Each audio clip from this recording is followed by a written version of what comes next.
Hello, my friends. I would like to describe for you today the nature of human life from God's perspective by answering three very simple questions. The first one, who are we? The second question, how do we engage life? And the third question, what is the goal of our life? So let us go for the first question. Who are we? The answer is quite obvious. We are human beings.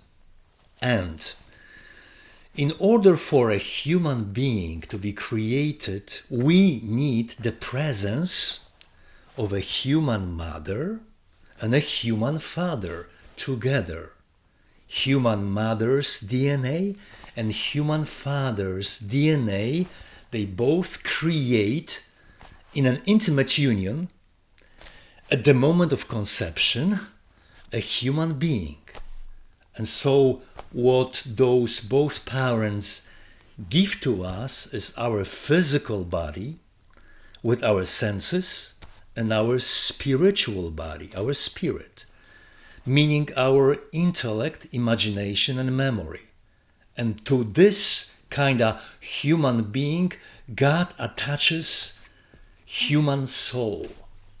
And here we have human being that is born out of a human mother and a human father, and we see those three elements in every single human being. Human physical body with all its senses, human spiritual body or human spirit with memory, imagination, and intellect, and human soul, which is attached by God with its desires, with its longings. Your soul is a place of your will. And those three elements in you, as they were created by God, with, of course, cooperation of your parents, those three elements must be kept pure, pristine. We should not attach any destructive biotechnology. We should not change those three elements in us, in any kind of robotic or animalistic way. They should be kept the way God designed them, because only then we can be really humans. And those three elements, your body, your spirit, and your soul, can cooperate properly. So they should be kept pure, in a pure state of life, not affected by any destructive technology. There is a possibility, though, that a being can be created only from a human mother, or only from a human father, only from a human mother's DNA, or only from a human father's DNA, without the presence of the other parent. And this kind of being created by some kind of manipulation, some kind of experiment, is a hybrid. This being will have a human physical body and a human spirit, which is intelligence, but the soul will not be attached from God to this being. The condition for the soul attachment is the presence of both parents. Human mother and human father must go together in this union, which means human mother's DNA and human father's DNA must be there. Any other being will resemble a human being, will have a human physical body and a human spiritual body, but without a soul attachment, without a soul in there. So once again, we are human beings. we have those three elements: our physical body, our spiritual body, and our soul. That's who we are. The second question: how do we engage all of that? How do we engage life? We always engage life as human beings with our soul first. This is not your senses, this is not your intellect, your memories or imagination that begins all that stuff, that begins your life journey, but this is your soul. Everything you have created in your life, all your resources, all your friends, your family, it began with your soul desire.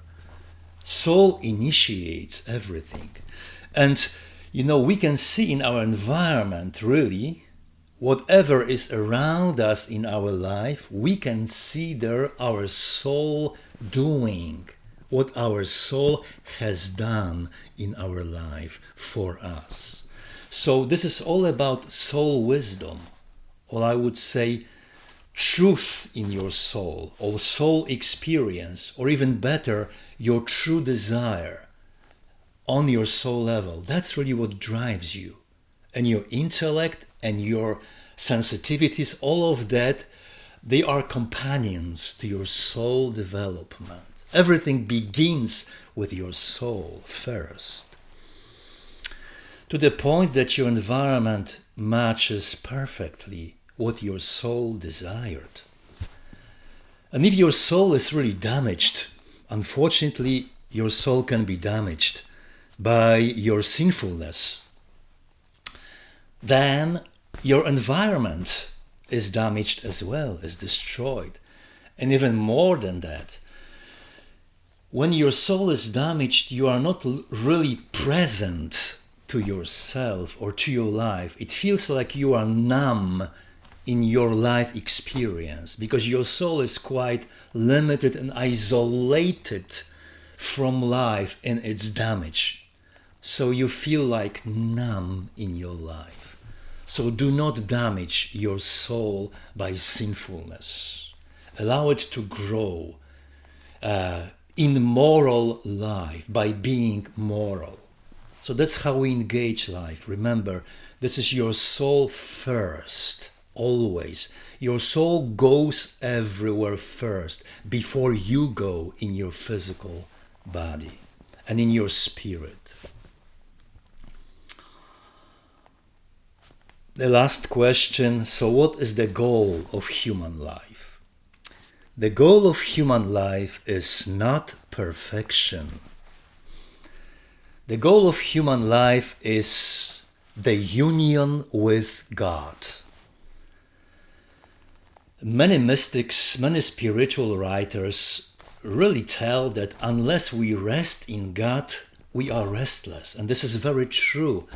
John of the Cross describes it as unidad or unión con Dios. When you are close to God, only in this closeness you are really happy and fulfilled. Nothing else will give you that. Perfection, frankly, is not achievable, really. Perfection is a kind of, I would say useless dream because, even in the heavens, there is no stagnation. There is always movement to a higher way of living. And on our planet, really, people who think that they can be really perfect, it does not come from the truest place in you. I believe that the feeling of perfection really comes from arrogance in us. People who are arrogant on the inside, they believe that they can be somehow totally perfect and whole on this earth plane of our life. They cannot. Anybody who, claims that he or she is perfect, that they have perfect families, perfect children, we should love those people, but we cannot believe them. This is not true.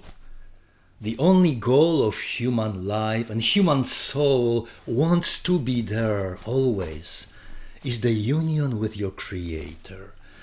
And union and this desire for the relationship with God is driven by humility. Because only when you are humble, you recognize that there is a higher being, and you gotta listen to this being. You have to pay attention to what he tells you. And every desire for relationship, even with human beings, is driven by humility. Because you acknowledge that you are a student now, and you are learning something from somebody. Therefore, there is humility there. So that's the goal of human life. Unity with God, not perfection. Perfection is not attainable or achievable. That's how it is. This is our life. So who we are human beings with souls, spirits, and bodies, and we have to keep those things, those elements of our beings pure. Secondly, what drives us is always our soul desire. It goes first, everywhere in your life. It creates life for you. And our goal is closeness with God, union with God. Nothing else gives you fulfillment really or happiness, but closeness to God. Of course, you can be happy in your family, with your friends, but nothing compares to this feeling of God's presence in your life.